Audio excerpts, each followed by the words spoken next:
রাজ্য পুলিশের কনস্টেবল পদে নিয়োগের জন্য 2021 সালের সেপ্টেম্বর মাসে একটি বিজ্ঞপ্তি জারি করেছিল সরকার। এই বিজ্ঞপ্তি মূলে 500 জন যুবক যুবতীকে নিয়োগ করা হবে বলে জানানো হয়। পরবর্তী সময় নিয়োগের সংখ্যা বৃদ্ধি করে 1000 করা হয়।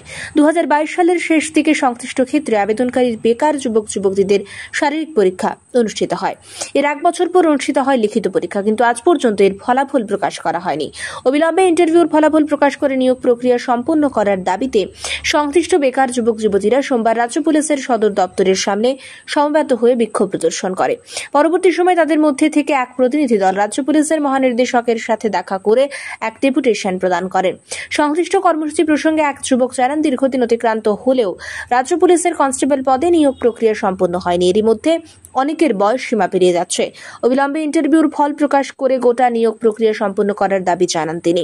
তারা হলে পরবর্তী সময় তারা বৃহত্তর আন্দোলন গড়ে তুলবেন বলেও জানান এই বেকার যুবক। সমস্ত ত্রিপুরা পুলিশের ক্যান্ডিডেট আমরা একলগ হয়েছিরা ডিজিপি স্যারের কাছে একটা ডেপুটেশন দিতেছি, যাতে আমরা যে ত্রিপুরা পুলিশের যে প্রসেসটা, সিলেকশন প্রসেস, এটা খুবই ধীরগতিতে চলতেছে। কারণ এটার যে প্রথম নোটিফিকেশন এটা 2021 সেপ্টেম্বর মাসে আইছে। প্রথমে 500 পোস্ট আসছিল, তারপরে এটারে বাড়াই এসিরা এটারে 1000 করা হয়েছে। 2021 সেপ্টেম্বর মাসে প্রথম নোটিফিকেশন আছে, ওখানে 2024 চলতেছে। 2024 জুন মাস চলতেছে, এখনো কোনো ইউই নেই।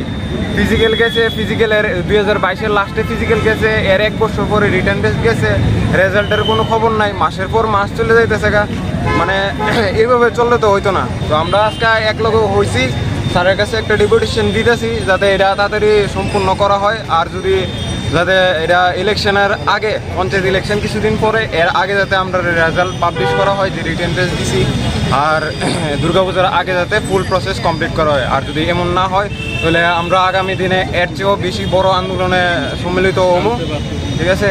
নাহলে কারণ কে সবাই এনে বয়স দিতেছে গা, ঠিক আছে? মেয়েরাও বাচ্চা প্রেশার দিতেছে, বিয়ে দিয়ে লাগবে ওইরকম তো। তারা পড়াশোনা করছে, একটা কিছু করার লিগে, তো তারা যদি বিয়ে হয়ে যায় তাহলে কী লাভ হইব? বা আমরা কেন একবার একটা ভ্যাকেন্সি বেরিয়েছে, এটারে ফুলফিল করতে 3 বছর, 4 বছর, 5 বছর, তো আমরা আরেকবার যে ইন্টারভিউ দিব এটার কোনো সুযোগ নাই।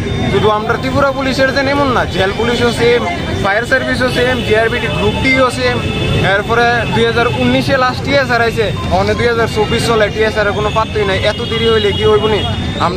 আমরা বেকার দিককে আমরা কি আমরা যেমনি খুশি এমনি করবো, এমনি তো হইতো না।